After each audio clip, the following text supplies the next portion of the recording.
acuerdo domingo, después de una ardua noche de sábado, de juventud. Domingo 39,5 de calor en Playa Unión. Toda la barra de amigos sentados acá en Playa Unión, bañándonos, todo. Yo a las 8 de la noche, 9 de la noche tenía que tomar el colectivo desde Trelew a Comodoro Rivadavia para presentarme el requerimiento. Así que a las 5 de la tarde tuvimos que salir todos. Me acuerdo de Hugo Castro conmigo,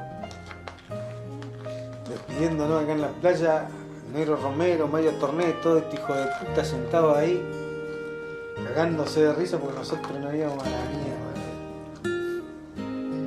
mierda. Calor, la playa un día espectacular, y nosotros nos teníamos que ir a la colina. Lo sentó en la plaza de armas y el como quien dice, le decíamos el turco, Seindendí, dice, bueno, dice, clase 63, dice, quiero hablar con ustedes, dice, porque darle la bienvenida y bueno, quiero, dice, tener la misma clase que me toque, la misma gente que me tocó con la 62, dice. Lo único que con la 62 no tuve la suerte de que voy a tener con ustedes, dijo. Voy a tener el orgullo de combatir con la clase 63, dijo. Lo cual no la tuve. Entonces él sabía. Las Islas Malvinas conforman un archipiélago situado en el mar argentino a 600 kilómetros de nuestra costa patagónica. Su extensión es de aproximadamente 12.000 kilómetros cuadrados. Sus principales islas son la Soledad y la Gran Malvina. Su suelo de turba esponjosa dificulta los movimientos. No hay árboles y uno de sus principales recursos económicos son las ovejas. Las extensas costas de sus islas principales, sobre todo Soledad, ofrecen buenos puertos naturales y playas en todo su perímetro.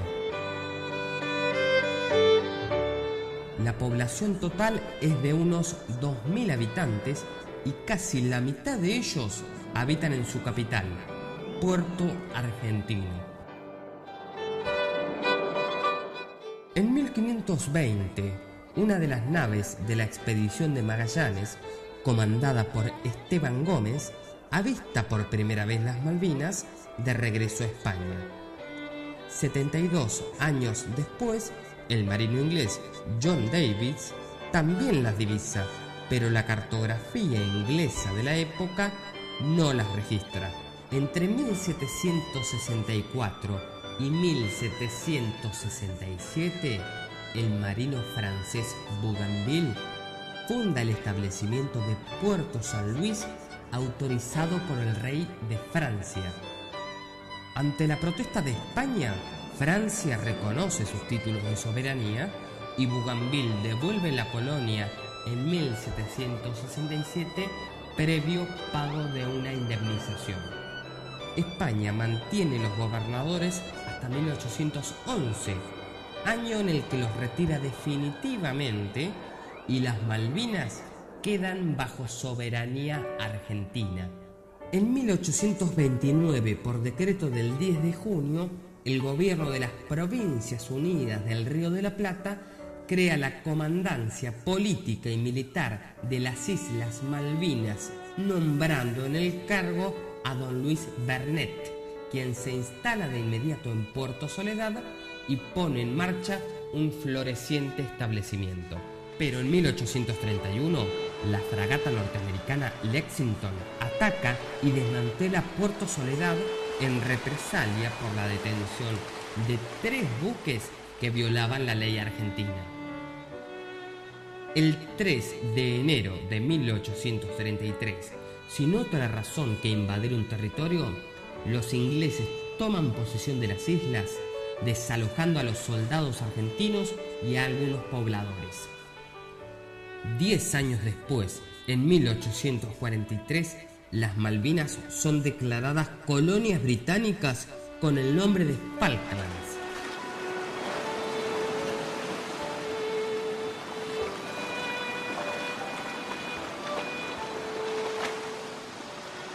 A partir de allí, La Argentina ha venido reclamando sin pausa ante Gran Bretaña en los organismos internacionales la restitución de las islas y el reconocimiento de sus derechos soberanos. En 1965, la Resolución 2065 de las Naciones Unidas incluye a las Malvinas como un territorio a descolonizar e invita a ambos gobiernos a mantener negociaciones sobre el futuro de las islas. En 1978, un nuevo conflicto se abre en el sur que va a tener una relación muy cercana con la Guerra de Malvinas del 82 y el posicionamiento de la cúpula política y militar de Chile. Los presidentes Videla de Argentina y Pinochet de Chile llegan al borde de la guerra por la posesión del canal de Beagle, un estrecho que comunica ambos océanos. Se produce la intervención del Vaticano y el cardenal Zamoré logra acercar las partes y evitar la guerra.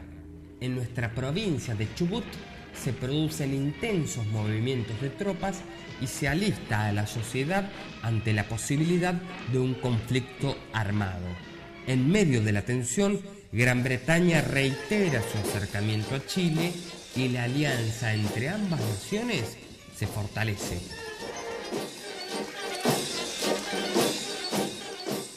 Mientras tanto, en el cuartel general de la CIA en los Estados Unidos, la inteligencia norteamericana analiza los relevamientos realizados por un buque oceanográfico en la región del Atlántico Sur. En el informe presentado ante el Capitolio, se sostiene que en el área Malvinas hay 9 veces más petróleo que en el Mar del Norte. Esta situación tiene una relación directa con la disputa actual entre nuestra nación e Inglaterra por la explotación de los hidrocarburos en el Atlántico Sur.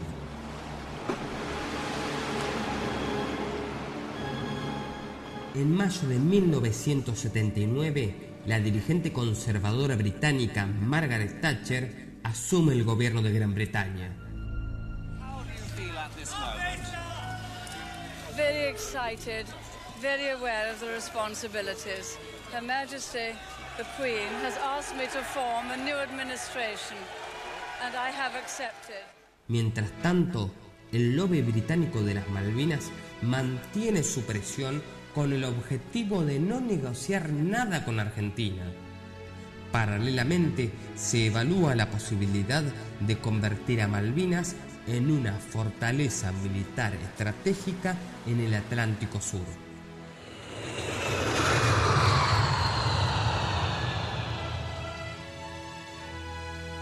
En nuestro continente americano, la doctrina de la seguridad nacional está en su apogeo. Muchos generales creen que una nueva guerra mundial ha comenzado en el tercer mundo bajo la forma de la violencia política que acompaña la protesta popular.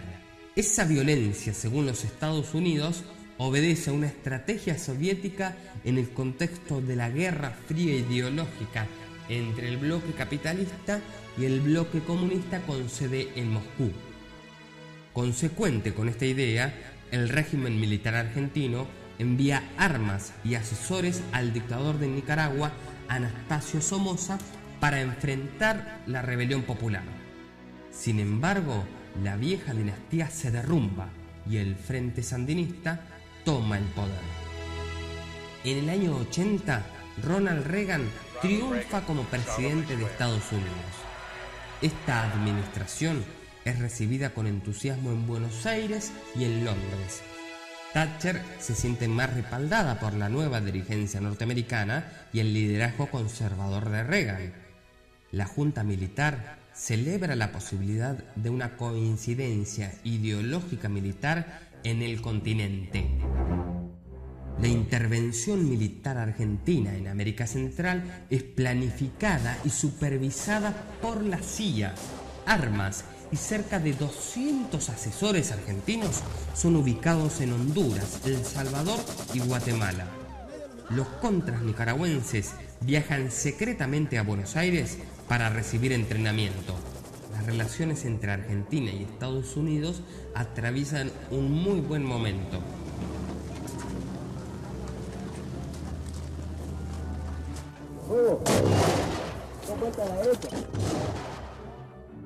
La acción argentina en América Central le da la idea a la Junta Militar que ante el caso de una acción de recuperación en Malvinas, Estados Unidos se mantendría neutral.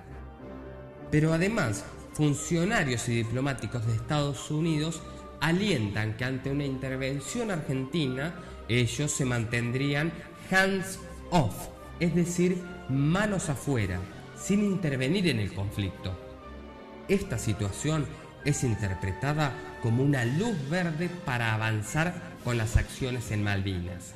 Si es así, una persistencia en vulnerar la imagen de la sociedad nacional tras la pantalla de los derechos humanos solo puede reconocer como fundamento.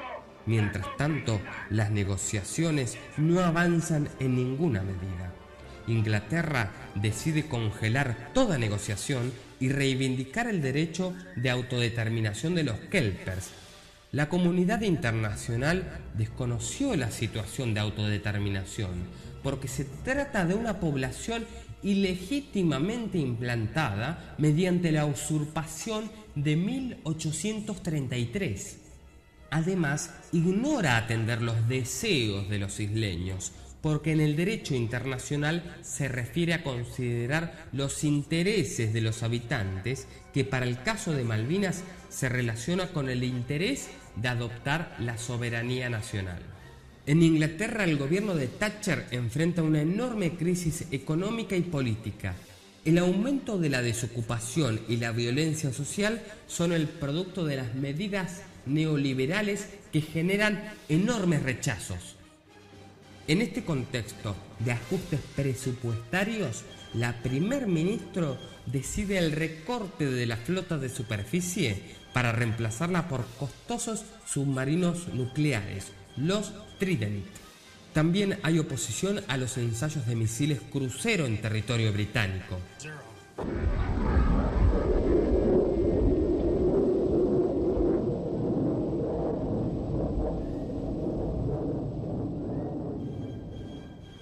Desde hace algún tiempo, en los escritorios de la Armada Argentina circula un plan de recuperación de las Islas Malvinas que ha tenido distintas lecturas entre las fuerzas. El matrimonio bélico con Estados Unidos en América Central hace creer a los diplomáticos argentinos que la balanza diplomática se inclinará a nuestro favor. A finales de enero de 1982, el canciller argentino Costa Méndez envía una nota al embajador británico para retomar sin más demora las negociaciones.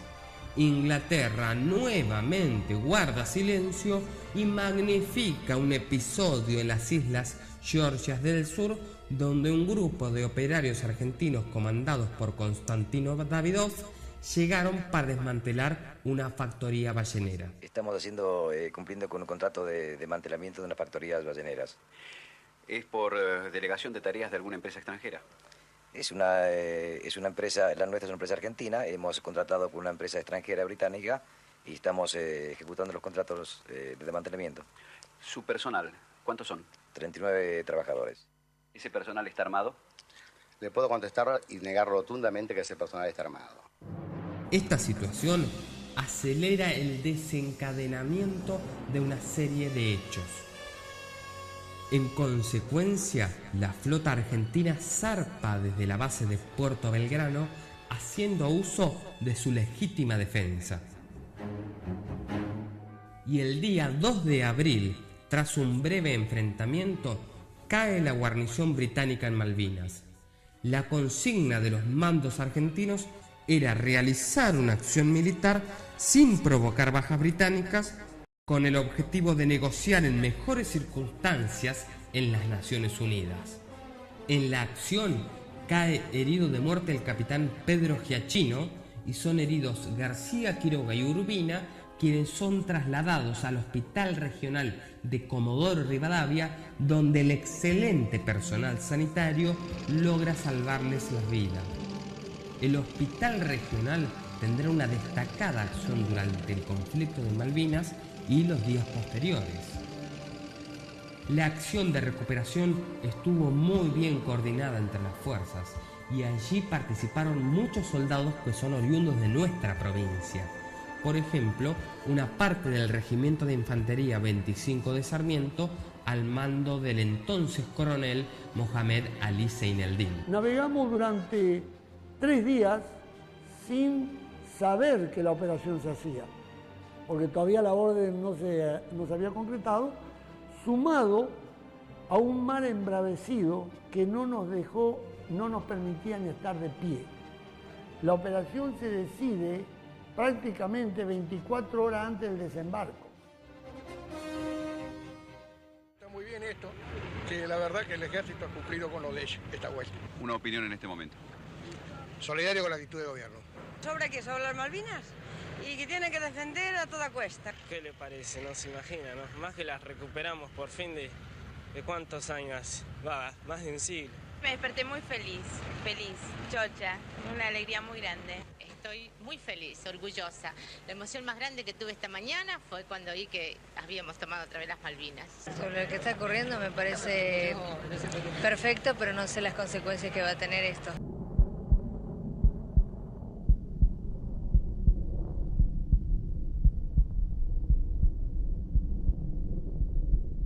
Mis padres con mi hermano era que estaba fuera del área de conflicto, que si bien estaban preparados para, se suponía que la Armada no iba a participar de este conflicto.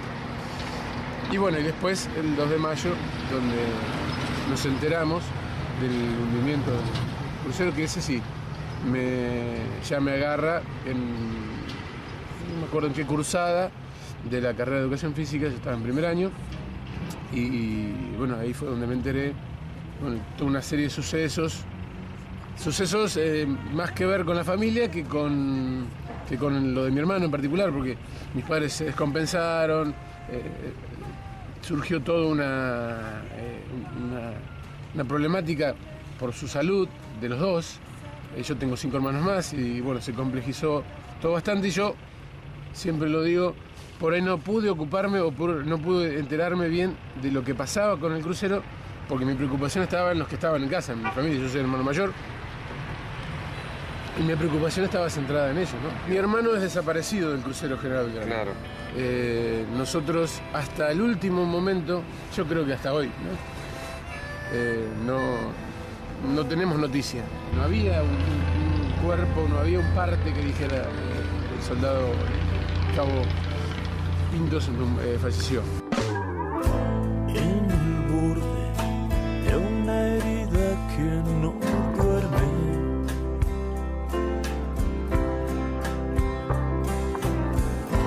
a la orilla de la sombra del dolor,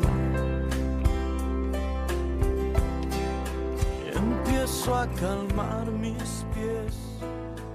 Siempre quedó el hueco de que algún día podía aparecer. Me pasó una vez acá.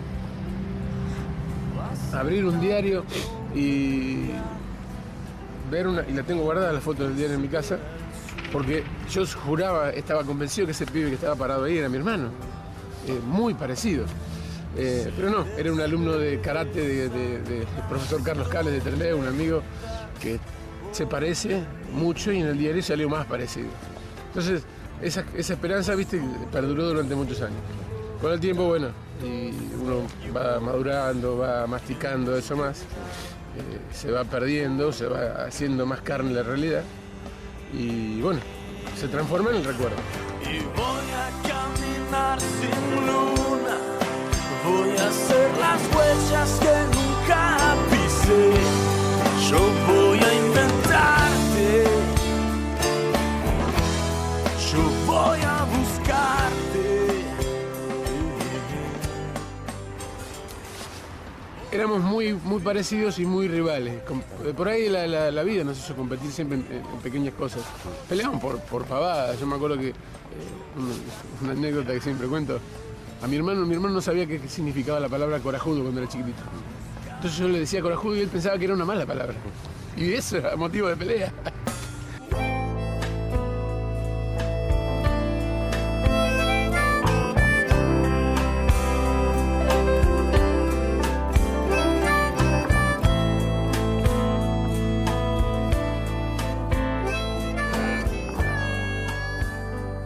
corajudo, esa es una de las palabras que puede sintetizar a tu hermano, ¿no es cierto? Sí, sí. Sí, como tantos otros, como 322. 22 más, sí, corajudos. Porque tranquilamente pudieron haber optado no entrar en esa parte, en ese trabajo de ser marinos, de estar a disposición de una patria, de estar a disposición de una ciudadanía, de saber que ante un conflicto ellos son los primeros. Era un corajudo, ya lo traía de chiquitito. Él no lo sabía, él creía que era una mala palabra, pero era corajudo, sí, es cierto. Yo voy a buscarte. Yo voy a buscarte. Pensando hoy en mi hermano diría, todo lo que él brindó, ¿no? Tiene este resultado. Mi hijo que tiene 19 años y que hoy estudia la misma carrera que yo, mis sobrinos que son profesionales. Esto de encontrar que la vida continúa y que los profesionales, que los chicos se convierten en hombres, tiene mucho que ver, o sea, depende mucho de lo que ellos dejaron hacer mal. Ellos abrazaron una carrera que amaban. Creo que lo que no tienen que perder es eso, el sentido de vocación. Y nosotros, el resto de la ciudadanía, no tenemos que perder el recuerdo. Cada vez que hacemos algo de esto, cada vez que nos toca, ahora ya como responsabilidad, esto de llevar adelante el recuerdo, creo que tenemos la obligación, no tenemos por qué olvidarlo. Cada 2 de abril, cada 2 de mayo, cada vez que sea necesario, cada vez que haya una oportunidad, recordarlo y ponerlo en valor. Yo voy a inventarte.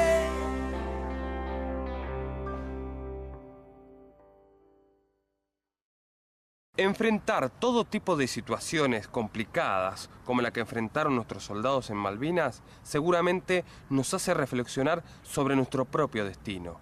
Precisamente a ese sentimiento, Luis Usmelich le puso letra y lo volcó en esta carta. Este es un relato que en algún momento de una olimpiada que se hizo acá en la provincia, intenté participar como para escribir algo relacionado con lo que hago actualmente. El título es Mi Destino.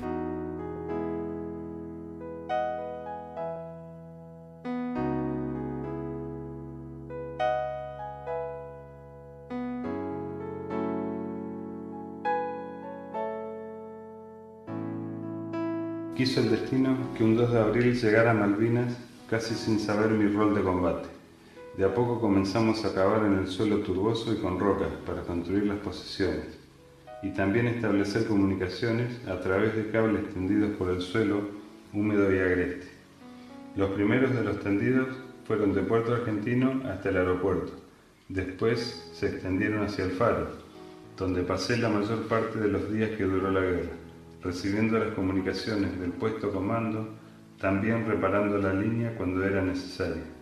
Y sin saberlo me estaba convirtiendo en lo que luego llegué a ser en esta empresa, Entel, luego Telefónica, a la que sin conocer el destino me llevó, pasando por distintas secciones al puesto de revisador guardahilos, con bastante más tecnología, laptop, vehículo, microteléfono, herramientas precisas a las rudimentarias que teníamos allá en la isla, una pinza, cinta aisladora y un antiguo teléfono a magneto. Que sepa el mundo, América, que un pueblo con voluntad decidida como el pueblo argentino, si quieren venir, que vengan, que presentaremos batalla. Cuántos sueños fusilaron, cuántas vidas regalaron, cuántas almas que partieron, pero no llegaron. Cuántas historias que se clavan como espinas. Las Malvinas siguen siendo argentinas. Cuántos sueños fusilaron, cuántas vidas regalaron, cuántas almas que partieron, pero no llegaron. Cuántas historias que se clavan como espinas. Las Malvinas siguen siendo argentinas. Oscurece la tierra y tu recuerdo muere en ella. Cuesta distinguir entre bombas y estrellas, como cuesta esquivar las balas de un pasado que solo cada 2 de abril es recordado. Habiendo muchas cosas que pensar, muchas cosas que olvidar, muchas cosas que contar. El dolor te hace callar, pero esperas aquel momento que tu cartel de héroe deje de ser solo un cuento, formando parte de la historia, siendo inmortal. Tu memoria está varada en la perdida perla austral, dejando tantas cosas atrás, perdiendo vida sin opción de elegir y sin salida. Chicos que se van son almas que no volvieron, chicos inexpertos con armas que no entendieron. Caprichos de un gobierno que destrozó un país, solo nos dejó una herida, una eterna cicatriz.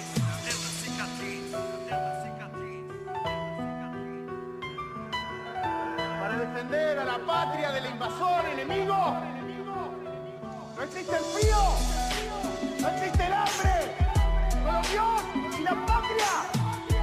¡Viva la patria! ¡Viva! ¡Viva la patria! ¡Viva! Cuántos sueños fusilaron, cuántas vidas regalaron, cuántas almas que partieron pero no llegaron, cuántas historias que se clavan como espinas.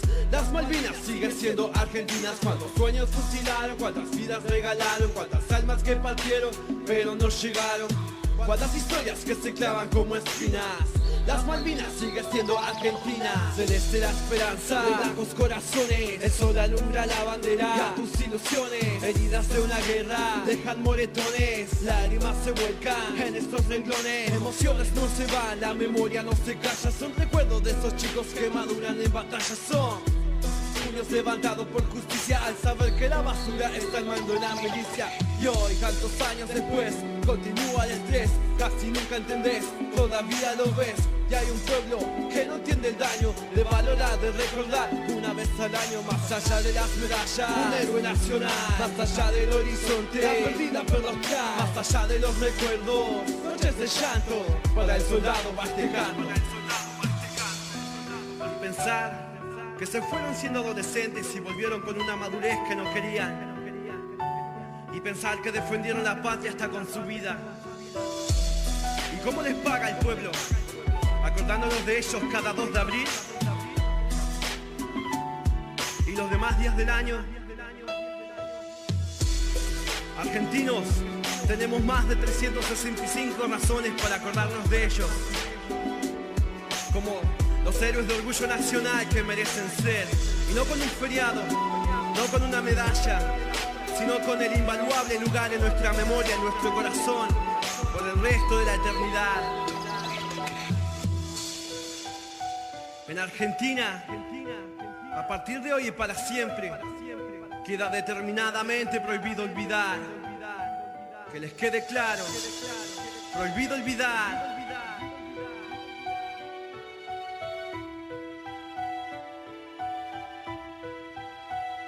Para los soldados. Pablo Antieco, Crazy, músico de nuestra ciudad capital de Rawson. Bueno, Pablo, muchísimas gracias por tu generosidad de compartir con nosotros en nuestro primer programa tu arte, tu música. Muchas gracias a ustedes por la invitación y la verdad, un honor. ¿Cuál es tu edad, Pablo? 21 años. Y contanos la historia de esta canción que acabamos de compartir.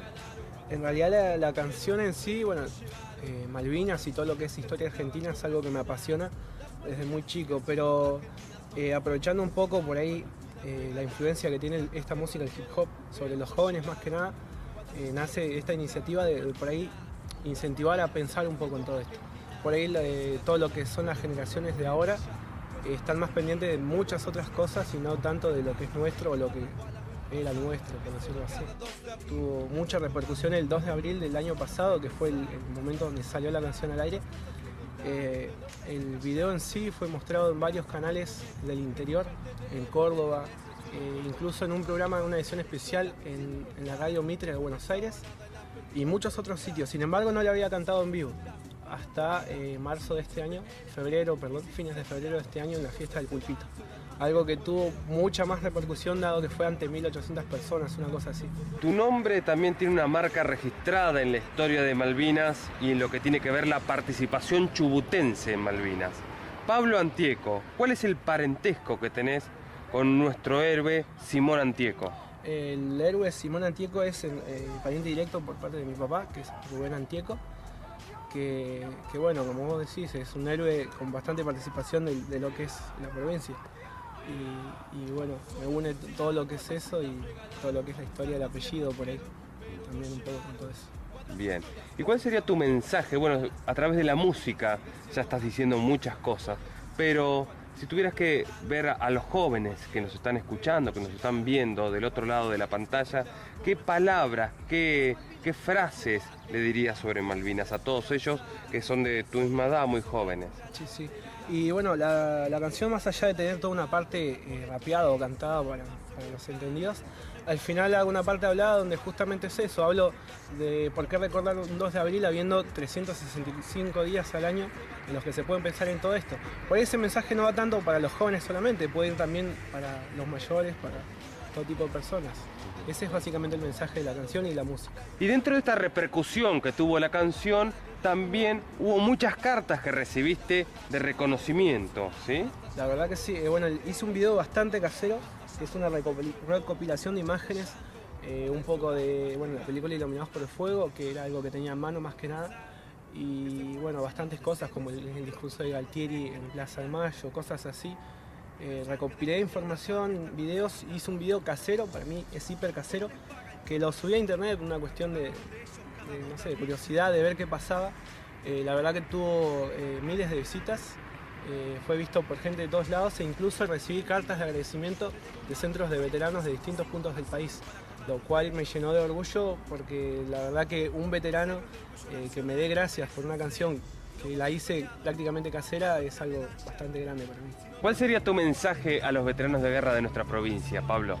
Y bueno, el mensaje es prácticamente el contrario que le doy a la gente, sino, no que se queden con esa imagen de que el veterano está siendo olvidado, sino que hay gente como yo y sé que hay mucha gente más que pelea porque sean cada día más recordados. Quede claro, prohibido olvidar. Y en www.elcrazy.com.ar está este video que mencionamos y bueno, un poco más de mi música para que sepan.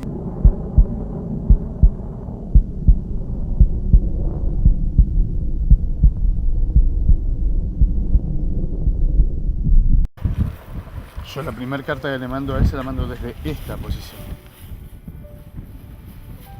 Desde esta posición se la mando. Y la segunda esa se la mando desde allá. ¿En qué momento del día escribías? En lo que podíamos. En lo que podíamos porque estábamos todo el día o limpiando el armamento hasta antes del 1 de mayo era limpiar el armamento. Un día fuimos a hacer una prueba de tiro acá en la ría, que ahí donde se descubrió de que teníamos muchos armamentos que no funcionaban bien, que el principal armero se tuvo que poner a trabajar durante varios días. Siempre en algún momento me hacía para escribirle a mi familia, contestarle a mis primos, a mis amigos, a mis compañeros de escuela, a las cartas que mandaban los chicos en ese momento de las escuelas. Pero bueno, o sea, yo creo que uno el tiempo se lo hacía. Estaba esperando este momento. Me traje la carta y si bien es todo muy fuerte por todos los lugares donde hemos recorrido, la exposición de nuestros muchachos son muy fuerte, muy emocionante. En Cabildo, en la escuela donde yo iba, yo tenía 11 años, mi familia fue muy movilizante. De hecho, para un chico de 11 años que no conocía a nadie, que estaba combatiendo acá en las islas, siempre digo que es como que no tomó conciencia de la guerra y que estábamos en guerra cuando recibí la carta de Pepe. Cuando sentíamos que había alguien cercano exponiendo su vida por nosotros. ¿Y por qué tuviste la necesidad, Pablo, de acompañarlo a Pepe en este regreso a Malvinas? Lo acompañé a Pepe y era también muy fuerte para mí. Es fuerte, sí. Estoy aprendiendo mucho. Lamento mucho que no nos enseñen hoy en los colegios esta historia. La estoy viviendo. Para contarle a tus hijos también. Sí, hacia mis hijos, a tus amigos. Argentina, ¿no? Claro. no es muy fácil venir a las Islas Malvinas. Le he pedido tanto a Dios que al final oyó mi voz. Por la noche a más tardar, yendo juntos a la paz. Cartas de amor en el joven se secan con el sol. Lejos de la gran ciudad, ella es mi felicidad. Nada como el juntos a la par. Nada como el juntos a la par. Mil caminos de desandar, pero no lo perdí, ese héroe que hay en mí. En esta oportunidad ustedes pueden ver cómo es parte de la geografía de nuestras Islas Malvinas. Vamos a acompañar a un veterano de guerra de Rawson, a Luis Usmelich, acompañado de su hija Belén, a retornar a su posición de combate después de 30 años. Esta es parte de su historia. ¿Hacia dónde nos estamos dirigiendo, Luis, en este momento? En este momento estamos viniendo de Puerto Argentino hacia el aeropuerto, antiguo aeropuerto de las islas. Un aeropuerto que fue muy castigado durante la época de la guerra. Sí, en su momento era el único aeropuerto, creo que en la otra isla había otro, pero este era el más importante de la isla, y desde aquí los primeros días operaron los aviones nuestros, los de reconocimiento, que creo que eran A4Q, A4B, no estoy seguro cuáles eran, y después teníamos también los Pucará, que después del primer ataque del 1 de mayo se fueron destruidos y después ya venían desde el continente directamente. Y desde Puerto Argentino, esta zona donde nos estamos yendo, que es la zona del Faro, donde vos estuviste la mayor parte del tiempo, ¿cuántos kilómetros hay? Y hasta acá más o menos eran 7 kilómetros en ese momento, y a partir de acá son más o menos 2,5 kilómetros. Y vamos a llegar hasta la zona del Faro, que es donde yo pasé la mayor parte del conflicto. La zona del aeropuerto viejo está muy transformada, ¿no? Muy moderna, y se transformó en un aeroclub local ahora.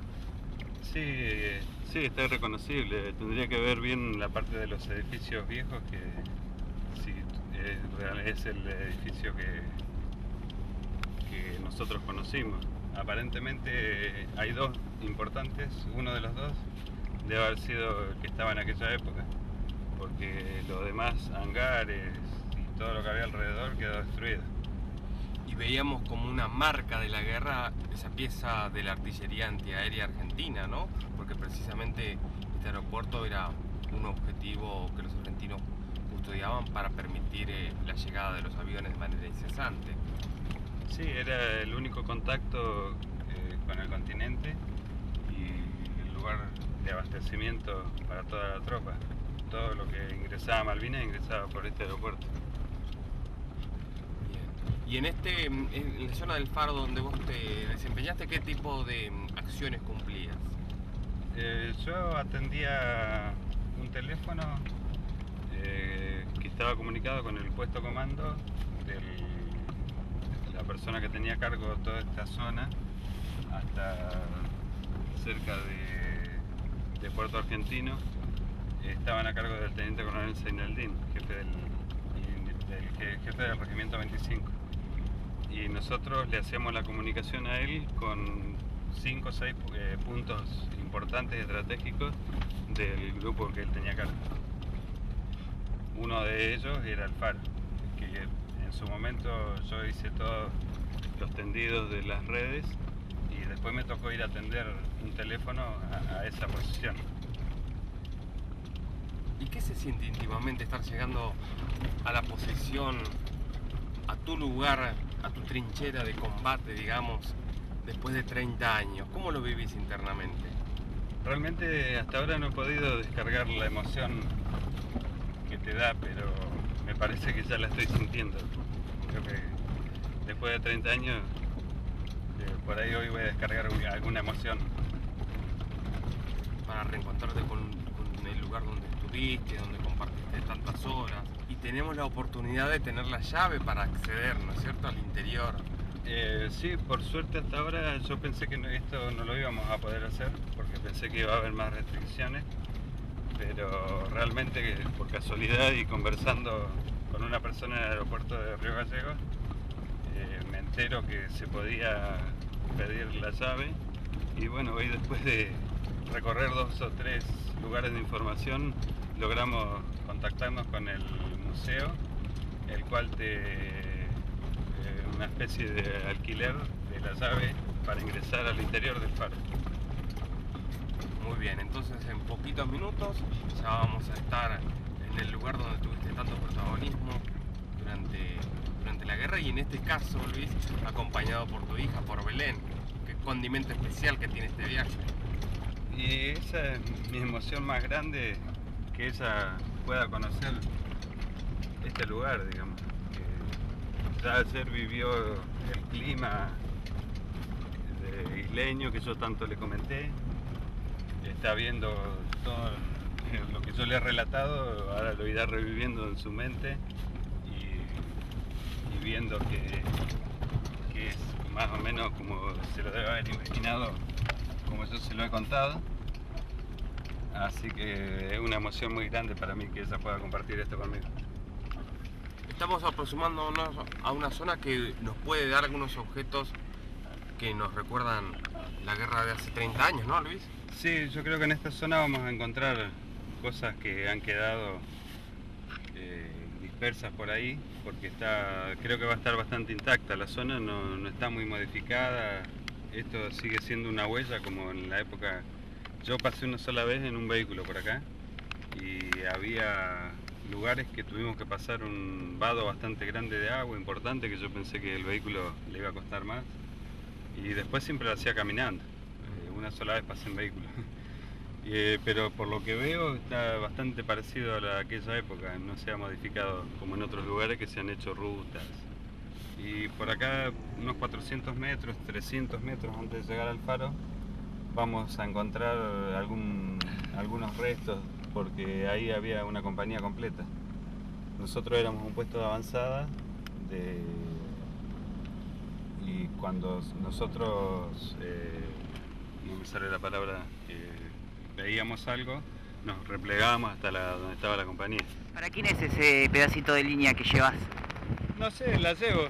Para tenerla yo, no sé. Y si encontrás unos pedazos más, ¿qué vas a hacer? ¿A quién se la vas a regalar?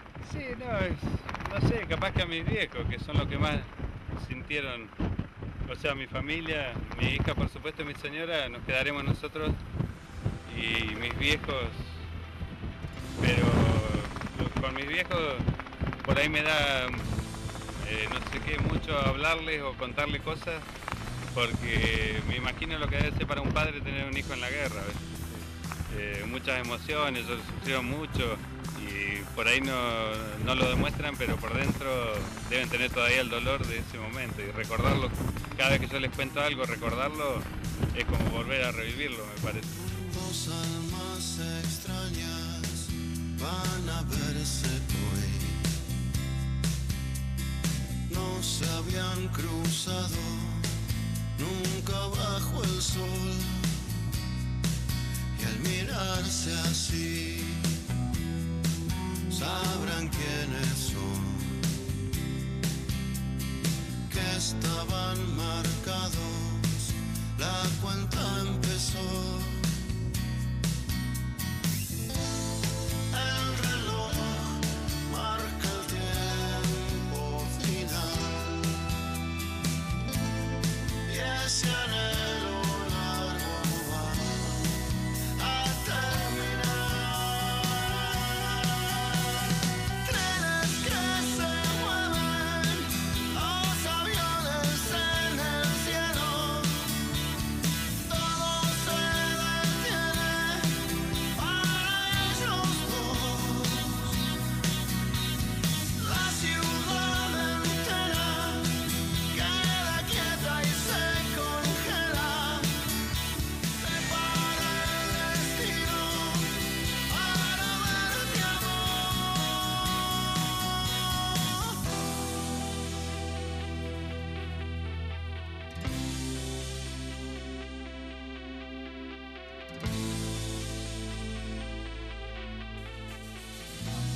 ¿Con qué compañero trabajabas y cuando vos ves las líneas era un trabajo en equipo? ¿Y en quién pensás con quién hacían este tipo de trabajo que te gustaría que te acompañe en este momento? Y o sea, cualquiera de los 16 me encantaría poder estar acá. Claro. Pero me acuerdo mucho de Rubén Negro, de Erico Poliotto, 2 cordobeses, de Almonacid, que no me acuerdo el nombre, es un muchacho de Comodoro, Ampuero, otro muchacho de Comodoro, que en la inauguración del museo los encontré por primera vez en el Museo de Reus. El Pato García, Luna, otro muchacho de Córdoba, que Luna y Almonacid casi siempre eran los que hacían el recorrido de esta línea, y cuando capturaban una encomienda mía ahí en el aeropuerto, hacían todo este trayecto. A él les correspondía llegar hasta la mitad, pero se hacían el recorrido del trayecto completo para ir a llevarme la encomienda. Así que con ellos sería una emoción grande poder volver a caminar por acá.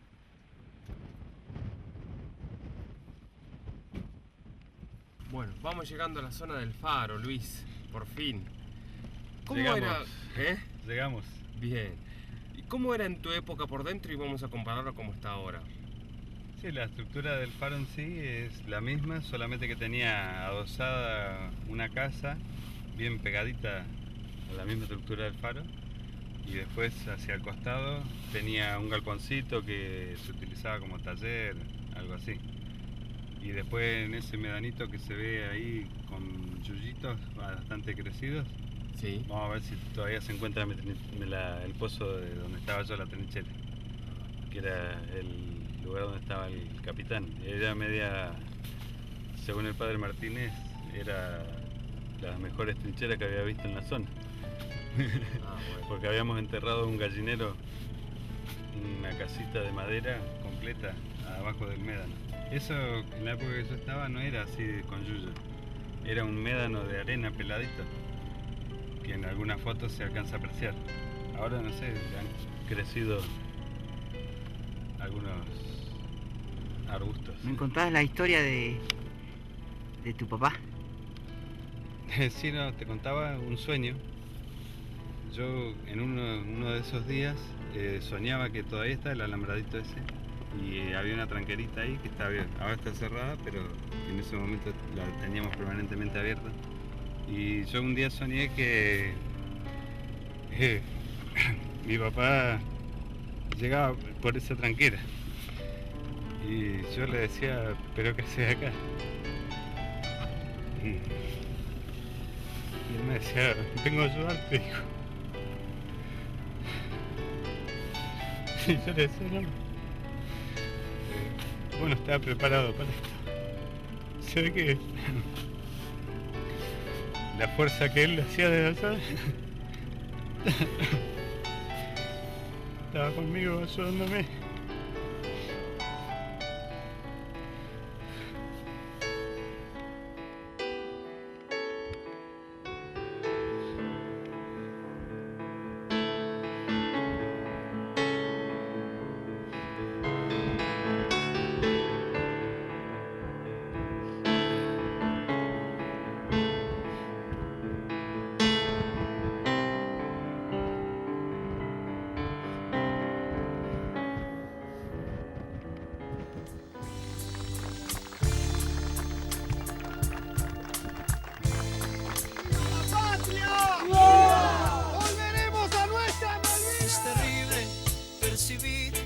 Que te vas y no sabes el dolor que has dejado justo en mí.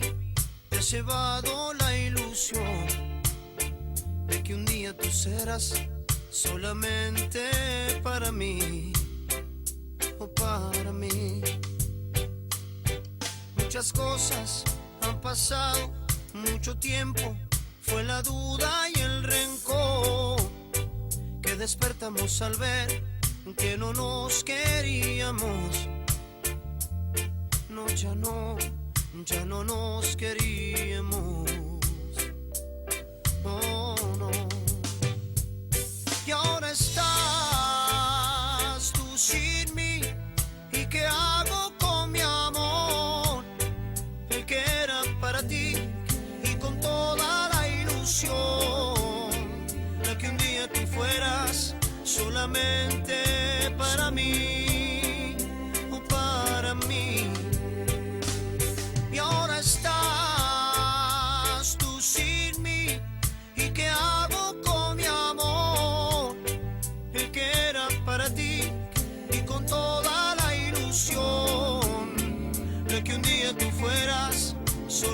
solamente para mí, o para mí.